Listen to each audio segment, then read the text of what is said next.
puno yung bangka, no? Dili. Bibirain pang isa. Ayan o. Nandito kami sa fish pan ni Kuya Badi. Bibira pa ng isa to. Ayos to. Buti na lang malinis dito sa lugar na to. Pag ugabi nakakatakot to. Baka may ahas na naglalakad dito. Dahil sa saging malamig yan. Mahilig yung mga ahas. Lalo na yung mga kamulalo. Pre! Bibira pa tayo ng isa? Mamaya sana.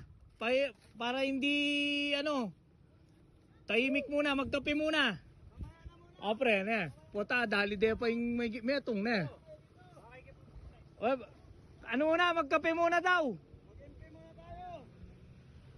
Sige, kung kinakailangan tumagi kayo. Mapapabili tayo sa bossing, oh. Marami-rami yan, pre. Dami pa ng tatluhan. Pre, marami-rami yan, no? Marami pa ng tatluhan. Baka ayos yan. Gandang balita yan, pre. Yan mo, mukhang sinipag ka, pre, Tinira mo itong mga saging dito. Ano? Kaya pala marami ka saging, oh. Ano? Marami siya. Yun, oh. Tatluhan yan, pre. Angat mo, yun, oh. Oh, yun, may tatluhan pala yung size ng isda natin. Para hindi tayo mapahiyaw sa bayan. Sabi nga.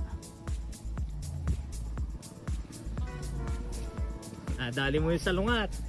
Dito, bagong buhuso to. Kay Kuya Sani. Tapos na natin ang bandang tagulan. Habang bumabagyo, pwedeng mag-harvest dito nun. Dahil ayun lang yung highway. Yan. Baka nakachok. Di kaya nakachok yan. Pabili tayong gasolina. Baka hindi na umaabot. Yan. Ito yung mga masusugid na bayan natin kasi Sabado ngayon, Linggo bukas, kailangan may isda talaga. Yan o. Kamusta itsura ng isda? Meron tinatawag na tres.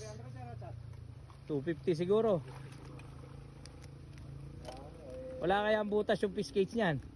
Sigurado na. Hoy, wag na kayo malungkot.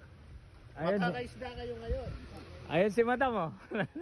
Boss, masosolve tayo dyan. Malungkot na lang ako sa napo. Bakit? Di naman pumunta kahapon dun,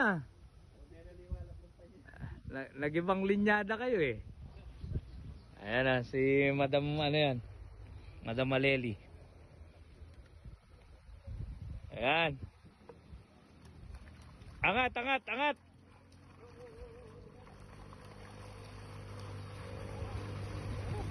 Angat, kaya mo yan, pre. Ayan. Angat, babaligtad.